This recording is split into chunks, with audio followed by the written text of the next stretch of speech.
今天的视频一起了解下普陀区南阳园旧改情况。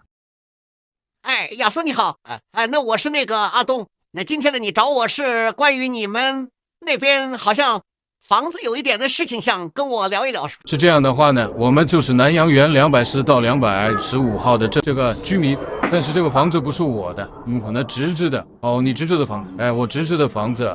那么我侄子呢，他这里的话有一个维权的群，我们这个群的话呢，大概有的160-170号人啊。然后呢，我也是经常到他这里看，因为我们是侄子的话，经常走得比较近嘛，我就到这里来看了。那么看的同时，我看这个改造的房子怎么改成这个样子了。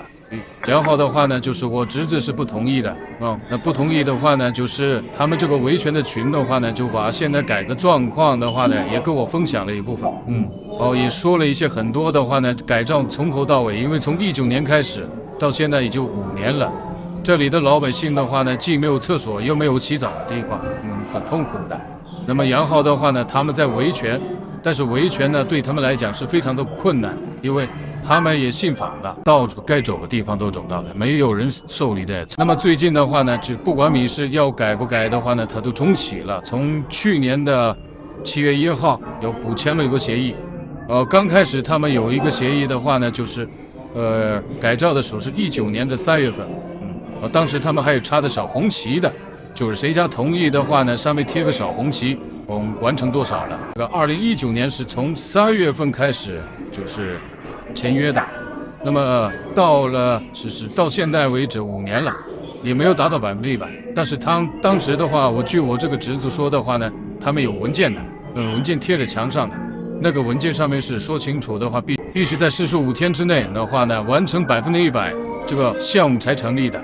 那么现在的情况，他5年了，每栋楼都有没有签字，那么他就已经开始强改了。现在这5年的话呢，他第2次补充协议的时候，从去年的时候大概是签了18.几%，他连20%都远远没达到啊，远远没有达到，因为第1次项目本身就不成立的。对，那么我听我这个侄子说的话，因为你刚开始咱们像种树一样的。你树还没种下来，你怎么出来叶和根啊？比如说第1次项目都不成立，他后来又说补签协议，居民说，就算你的第1次成立的，你第2次重新补签，你也没按照的话呢，这个100%算的呀。因为它上面有一个过渡的话呢，我等一会儿我把这个里面那个这个合同啊，或者第1次和第2次的话呢，我发给你。你看一下，因为这也是我侄子发给我的，就是那个房子南阳园是吧？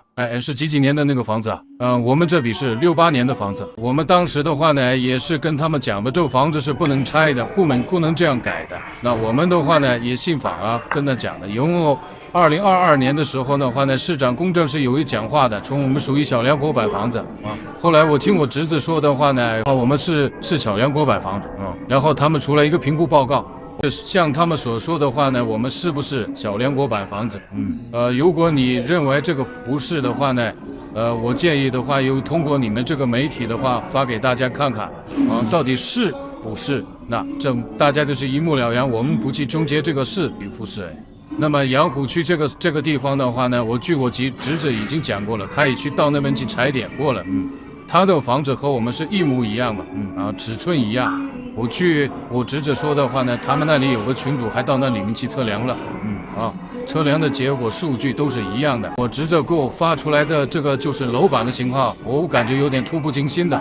那个楼板只有3公分，3公分，很薄的啊。那么3公分，他们还说不是小两国板房子的话呢，我感觉很吃惊的一个事情啊。他们从这个今年的4月1号已经。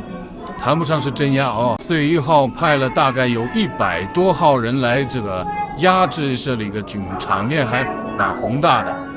我作为这个叔叔来讲的话呢，我觉得的话呢，政府应该看到现在这个情况，你应该到现场来看一看，你不能让他们再这么胡闹下去了。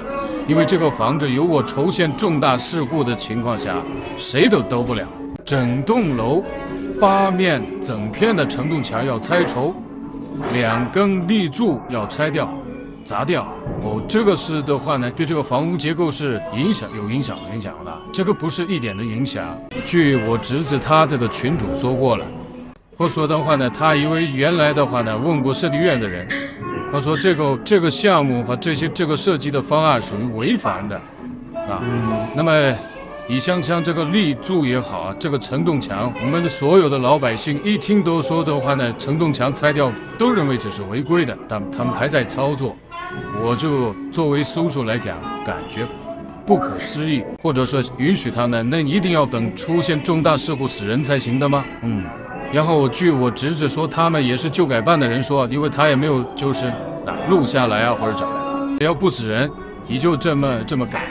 而且他呢旧改的工艺呢是60年的工艺，60年代的工艺，现在都已经2024年了，而且你整片承重墙他说的话呢能够加固，我们认为它是没办法加固的，因为什么？它连没有圈梁，然后那个都开出来窗口的，他做了一个小的过梁。大概是窗口那里面的话过了50公分，那这个起什么作用？如果我们这个视频拍出来的话呢，我想很多的专业人士一定能够看得到。当这些专业人士能够看得到的时候，想想看，如果有关部门看了，你们不汗颜吗？是这样的。